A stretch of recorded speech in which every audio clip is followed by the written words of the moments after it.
Social media has once again been proven after someone alerted police to the whereabouts of a puppy reported stolen in Hancock County that had been seen in posts for about a week.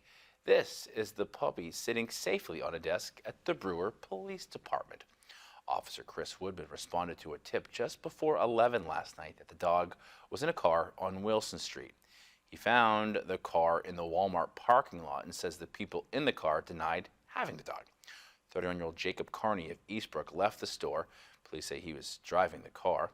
He had several bail conditions, including not being allowed at Walmart. In December, we reported Carney was facing charges for stolen tools and equipment in Ellsworth. Police say they continued to deny the puppy was in the car until police saw part of it under a blanket. Carney was arrested for violating his release conditions and taken to Penobscot County Jail. The puppy was later reunited with its owners. State police are also investigating. Additional charges are expected.